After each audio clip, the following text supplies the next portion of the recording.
Donohue's Legends is brought to you in part by Molson Special Dry, the evolution of beer.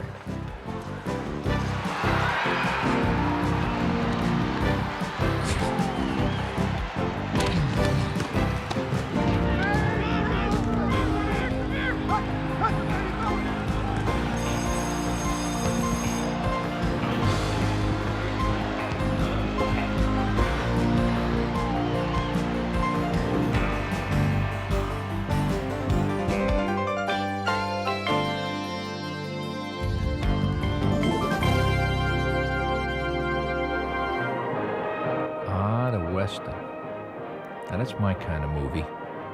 Adventure on a wild frontier where men were tough, the talk was cheap, so their guns did it for them. Where one saloon towns pitted cutthroat villains against larger-than-life heroes. When I was a kid, a nickel bought a Duster double feature, and I'd sit there, mesmerized for a whole afternoon. And when I wasn't watching them, I was daydreaming about starring in a Western.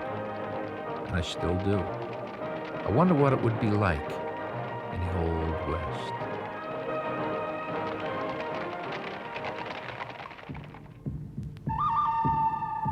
There's a new sheriff in town. Blackjack Donohue's the name. And I don't take too kindly to folks laughing at my poncho. I hear there's one fella been cutting down my color scheme. That's one man who's begging for a new part in his hair. Yep, fate's gonna get even with him. I've been waiting for a long time for this, Connors. You and I are gonna have a shootout, cowboy.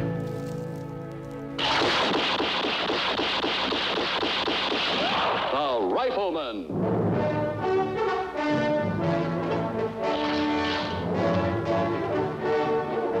Starring Chuck Connors.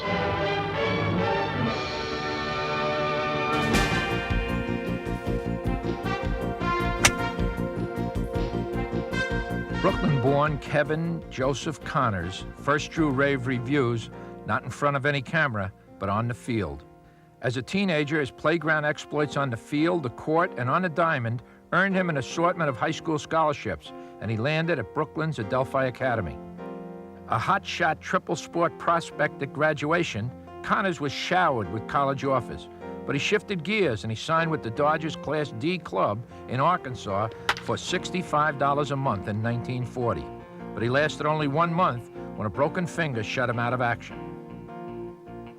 He took Coach Honey Russell and Seton Hall University up on their basketball scholarship offer, moonlighted on the diamond, and after his sophomore year, Connors hooked up with the New York Yankee organization. That relationship lasted only 1 year before the Army broke it up and sent Connors to West Point Military Academy as a tank warfare instructor. At night and on weekends during his tour of duty, Connors battled forces of a different kind in a Celtic uniform, facing such adversaries as the New York Wrens and the Harlem Globetrotters.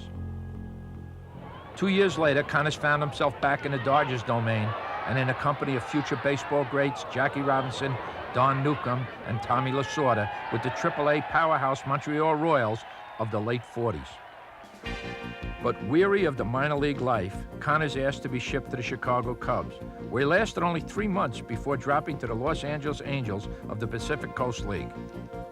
But this time, a move to the minors was a step up, not down for Connors. LA staged his farewell performance in sport, but his last crack at one career gave him his first break in another.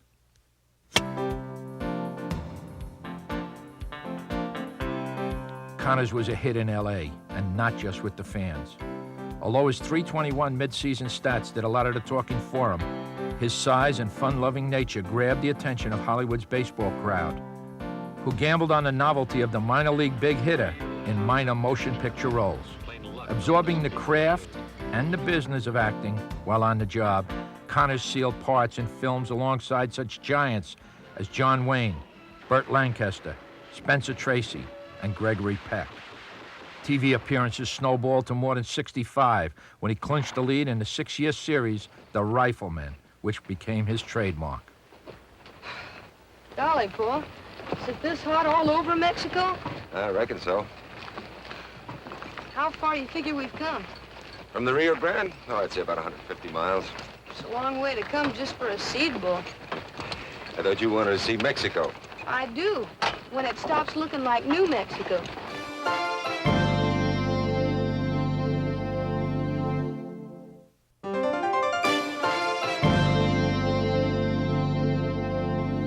Chuck, the Paramount Studios in Paramount Ranch, is it? Paramount Ranch in the deep western San Fernando Valley. Did I get that out? You got it right, yeah. No cue cards. The Paramount Studios is way downtown Hollywood. Yeah. We're about 50 miles out, or 40. All right. And this ranch has been used for so many years. Every time I get out here, and I worked here a couple of weeks ago, I can feel, I really mean it right now, I can feel the presence of John Wayne and Henry Fonda, Gary Cooper, and, you know, guys like that. We did our show branded out here. A lot of exteriors, town work. But this has been here a long, long time. It's a beautiful, beautiful Now setup. they're preserving it, as I understand, as a California state park. Well, this is where people see you. You know, they see you in the country town, the cowboy, the rifleman, the tough guy, the movie actor. But that's not where it started. In Brooklyn, does anybody know? Did anybody know? Did you ever think you'd get here? No, was I this never. ever a dream? Or? I never even dreamed it. I mean, I was a baseball player. Right today, if you were to ask me, I could be 20 years old, and you give me 2 seconds. Do you want to be Stan Musial or Clark Gable? I'll say Musial right now. Chuck, Brooklyn, New York. Where do you get started? You're in elementary school in Brooklyn, New York. How do you start from there? Well, you know, I played with a terrific team during the Depression, amateur ball club called the Bay Ridge Celtics, believe it or not. And we had a man named Jack Flynn who really cared about the kids in the neighborhood. So he started this club, and we played basketball, baseball, football the year round for like 4 or 5 years. And during that time, I was fortunate enough to have a good day in front of a high school, a baseball coach in a private school. And believe it or not, I got a scholarship to Adelphi Academy in Brooklyn. What's the next step? Well, then we had a very good basketball, baseball, and football team. And I got a scholarship to Seton Hall. As a matter of fact, as long as you're asking me, I was offered 3 scholarships for football. I was an end. But I didn't like the way they banged me around when I caught a ball. So I took a baseball scholarship at Seton Hall, where the basketball coach was Honey Russell, and the baseball coach was Al Mamo. And I spent 2 years there before I went into service. People say you signed with the Yankees, went with the Dodgers. Explain that one to me. It's so mixed up. Yeah. I actually signed a contract in 1940 as a naive kid. I didn't realize I was going to be a pro and then go to college, but it's so late now. What's the difference? Branch Rickey Jr. signed me, and I went to Newport, Arkansas, and played about a week of pro ball in Class D, $65 a month. Broke my finger, bone stuck out of it. I was sent back home, and I went to school. At any rate, I went back, and the Dodger organization failed to pick me up to advance me. They had me on a Class D this is so complicated, but I'll tell you. A Class D Johnstown roster, and they didn't protect me. And Paul Critchell saw the draft list, and he said there can be only one 6'5", Kevin Joseph Connors, first baseman. So he told me, he drafted the name, and I ended up on the Binghamton roster, which was the Yankee organization. Now, while you were with Newark, the Newark Bears, was it? Yeah, Newark Bears. Newark Bears. Did you not go down to spring training with the Yankees? So you played with the Yankees, I know what you're saying. Yeah. During the season, the spring training season with Newark, I was having a really, believe me, good year. They sent me over to Bradenton to play 2 or 3 games with the New York Yankees. Yeah. And do you believe, now this has got to be ridiculous, no good ball fan is ever going to believe this. I forgot until about a year ago that I had ever played with the Yankees. I mean, literally the Yankees. Until my secretary, Rosie, found a picture of me and Nick Etten. Remember that old first baseman? First baseman. In a Yankee uniform, and then I recalled it. Isn't that guy? I mean, no, how does a guy forget that he played with the New York Yankees? That is the truth. So let me stay with Seton Hall. Don't take that as ego, folks. No, I mean, that's it's just a matter pure idiocy. No, it's old age is what it is. I mean, there's a lot of people have... but I forgot for the last 40 years. Well, I know you're a lot older than I am, but I want to... Do you dye your hair? Do you dye your hair gray, too? How do you dye your hair gray? So anyway... I got a little charcoal in it, you notice? I still look very good. Well, where are we? The New York Yankees, the Celtics, And the Brooklyn Dodgers. I mean, how And the Cubs. and the Cubs, I forgot my But Lord, best of all, the Montreal Royals. All right, that's the one we want to get to. 1948. I still say today, and I know there's some folks my age or around it that will tell you that was the best, in my opinion, minor league team that ever existed. Well, he certainly had the players. Now, Oh, my. yourself, who? Tommy Lasorda. But who was Tommy somebody? came in 1950. We had Carl Erskine, we had Don Newcomb, we had Duke Snyder, Marvin Rackley, Bobby Morgan, Jimmy Bloodworth. I mean, come on. One of your buddies was Tommy Lasorda at one time. Tommy talks and writes about you regularly, about how let me see, how fair and honest you were about how the umpires handle the game. Oh, yeah. On balls and strikes. Is that? That was not true. No, I know that. No, the umpires and the referees and officials, I mean, I know they mean well, but I've never gotten along with them. No. Never. They're necessary. I remember one time in Montreal, Augie Donatelli, that's a pretty big umpire's name, he died now. He was never a good umpire for Montreal. That was my opinion. Of course, my opinion was prejudiced, but I remember one time, I'm up at the plate, and he calls a pitch way out here a strike. And I turn around to him, I say, and who would Fardell's bear to grunt and sweat under a weary life, but that the dread of something after death, some undiscovered country. He says, what are you doing? I said, I'm reciting Shakespeare at you. He says, but you just struck out. Well, Jackie Robinson, what was the atmosphere when Jackie Robinson went to Montreal? Why Montreal? Well, I would think that Mr. Rickey made a tremendous move in picking Montreal to start Jackie and organized ball, because he did a little research on that, and he figured that the people in Montreal, particularly, were more fair-minded than a lot of other cities where he could have gone. So he started them there, and obviously he was right. But, you know, I sat on the bench with the Newark Bears when the season started, as I told you before. And when the Montreal Royals came in, they had played Jersey City the first 3 games. They came in to play us, and Jackie had a great 3-game series. But I'm a guy from Brooklyn. I thought I've heard it all. But truthfully, all these Southern guys and, you know, hate mongers, the things they call Jackie Robinson, I couldn't repeat here. Yeah. And I felt like a naive kid looking around thinking, my God, how can they say that? And he's going, all he's doing is hitting balls and stealing bases. But when you'd watch him, you could see him grinding inside. But Branch Rickey had told him, keep your mouth shut, no matter what they say. And then when I went on up to Montreal a few weeks later, those ball players, truthfully, were pretty encouraging to Jackie. But anybody who played against him, they gave it to him. And you know that's true later on in the big leagues. Yeah. And Jackie was grinding and holding it in. He was getting an ulcer from not being able to react a little bit. So we all know that after 2 or 3 years in the majors, he started responding. But even the Dodgers, Dixie, Walker, so many of them, they were going to quit baseball. They were going to go, you can't have a black. And I think that Branch Rickey should go down in history for what he did. Those days, though, was it more fun playing than we don't know what it's like playing now. But playing now, I mean, I wish I could. Yeah. I wouldn't give up my baseball career for anything, because it really was responsible for my being lucky enough to get into show business. You know, it was a launching pad for me. You know, I often tell this story. Am I digressing too much for you? For me? Yeah. No. Here's a great story. Oh, you didn't wait for my answer, but you go want ahead. to No, go ahead. Go ahead. No, but this is kind of a good story. Yeah. When my playing days were over, or coming close, I was with the Chicago Cubs. Now, there were only 2 teams in the major leagues that you could be with to have this happen. And being with the Cubs, they sold me outright to the LA Angels in the Pacific Coast League, AAA. And I had a very good year out there, and a lot of actors and producers and casting directors would come to the games. That was the direct reason that I got in show business. A good year with the bat in the right town. Because I often say to people, if I were with the Boston Red Sox and they optioned me out, I'd have gone to Louisville, and they don't make movies in Louisville. What are you doing in town? You're supposed to be checking cattle. Oh, my stirrup leather broke. Had to get Nels to fix it. And did he? Say, Paul, we better get going. I gotta deliver this. We got the house to clean up, dinner to fix. Yeah.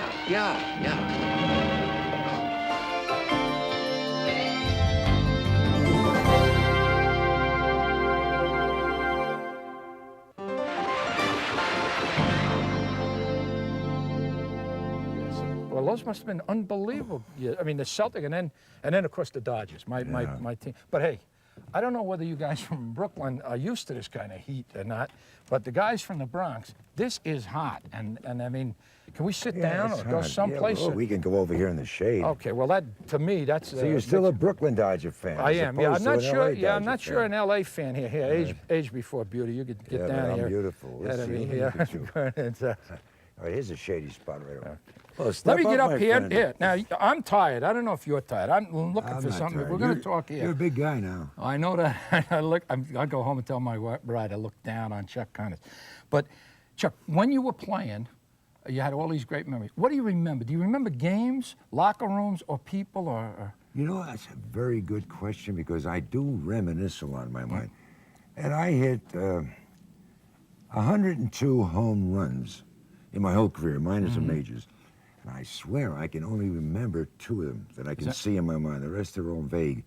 I just have a large memory of the days of youth. And my sleeping pill is, always remember this, I go to bed and I just take myself back to 1949 in May when I pinched hit for Carl Furillo with Gil Hodges on first base and we're losing 4-2 to the Philadelphia Phillies. And Russ Myers threw me a pitch a little bit on the outside, but in the strike zone. And I banged that thing. I tried to pull it like a dummy instead of hitting it away. I hit it hard. 1 bounce to him, to second to first, double play. And wait a minute, I ran past first base, and I kept going to the center field gate. And somebody said, "Hey, where you going, Chuck?" I said, "Montreal." I thought you were going to tell us. I mean, don't you lie at all? I mean, if that was my story, I would have hit a home run, won the game. I say that with humor, but I have a great regret because, truthfully, that was the only chance I ever got to play with the Dodgers, one time at bat. But the other thing is that when you were playing, people said they knew you were going to be an entertainer. That you know, I mean, the rookie shows, you were the guy jumping up and getting them organized and that. Well, I used to do it like Casey at the bat down at spring training in a really melodramatic way. Right. I remember one time, you'll love this, I always thought to myself, and you'll admit this today, if a guy hits 42 home runs, that's a big year, right? Right. Yeah. And in other words, home runs come few and far between. So I went to, when I was playing in LA, I went to Tijuana, and I saw a bullfight. I'd never seen one before. And this bullfighter finally kills the bull, which is in essence his home run. Yeah. Do you think he ran out of the stadium? He walked around with his cape. The ladies threw gourds of wine, braziers, I mean everything. It took him 20 minutes to, in my mind, round the bases. Right. So the next time I hit a home run in LA, I hit, whoosh, and banged it out of there. And I turned around to the ump. This is true. And I said, "Did you see the way I hit that curveball?" He says to me, "What are you doing?" I said, "I'm talking to you." He says, "Get your butt around the bases." So I walk slowly to first base, and their first baseman says to me, "What are you doing?" I said, "He just asked me the same damn thing." I said, "I hit a home run. I am now rounding the bases." I ran to second, slid in, no play, cartwheel to third, and Stanley Hack was my manager. He was coaching at third. He says, "Chuck, what are you doing?" I said, "I'm sick of that question, Stanley." So I ran home and slid face first. Oh, jeez, And the fans loved it. The other ball players hated it, but that was the kind of a extrovert I was. So you're playing with the Angels, and now you get a little smell of another career. Yeah. I got a call from MGM, truthfully, because a lot of producers and casting directors and actors and what have you used to come to the games. Actually called me over and invited me to come over and test, I didn't know what that meant, for a part in a picture with Tracy and Hepburn, Pat and Mike. Spencer Tracy, what was it like? I mean, Oh, he was great. I couldn't believe when I got on that set, because when I tested with Jimmy Whitmore he played Tracy's part. So when I actually got on that stage in that state trooper's uniform and looked up with 80 guys on the crew at MGM, and there I'm looking at Spencer Tracy and the real Katharine Hepburn and Charlie Bronson in the same scene, geez. I froze up, man. It took a little while before I got onto it. Right? And the picture will still play off on it now. If you see it, I'm not going to tell you it was a world beater, but it got me by. But how many takes? Let me help me out. To make me feel better. In the very first shot we did, first there was about 8 takes, and 6 of the reasons that we had to do it over were mine. So the first line is Tracy walks over to me while I'm sitting at the desk, and he says, essentially, hey, don't listen to these guys. He's got a Brooklyn accent. Don't listen to these guys. I'll tell you what really happened. And I say to him, my line was, shut up, I'm in charge here. So when he sotto voce'd me, I said to him, shut up, I'm in charge here. The director said, cut! I didn't know what that meant. Cut what? Anyways, Chuck, don't take his tone. What does that mean? What does that mean? I mean, I was totally naive. So anyway, we do it again, and he comes over, and he said, don't listen to these guys. I'll tell you what really happened. And I jump up, and I say, shut up, I'm in charge here, cut! Chuck, you can't jump up. You don't get up until, you know. Right. But I started to hate them, really, because I was getting very nervous. But after about an hour and a half, I survived. Yeah. I got through with it, and now I know.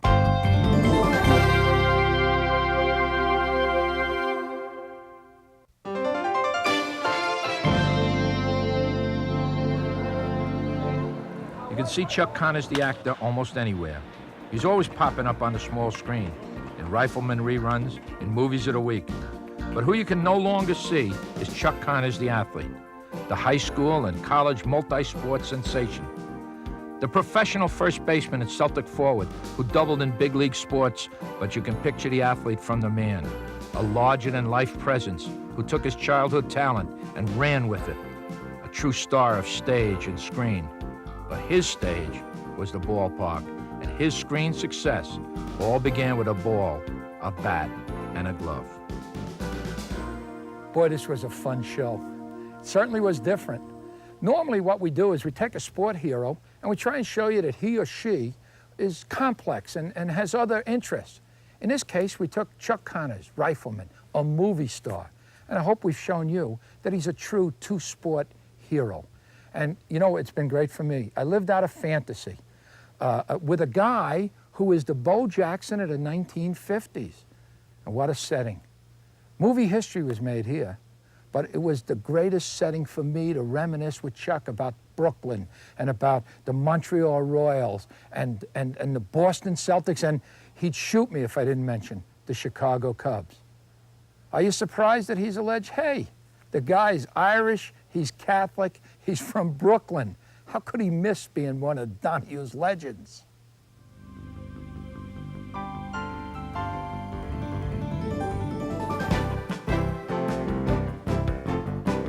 Donohue's Legends is brought to you in part by Molson Special Dry, the evolution of beer.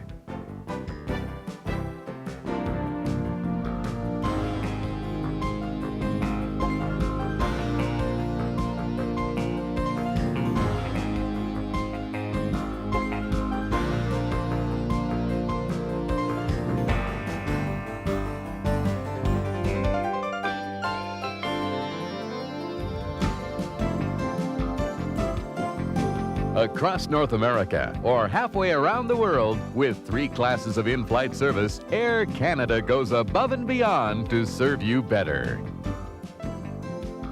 While in Los Angeles, the crew of Donohue's Legends stayed at the Days Inn Hotel, right next to the LA Forum. Vehicles provided by Budget Car and Truck Rental.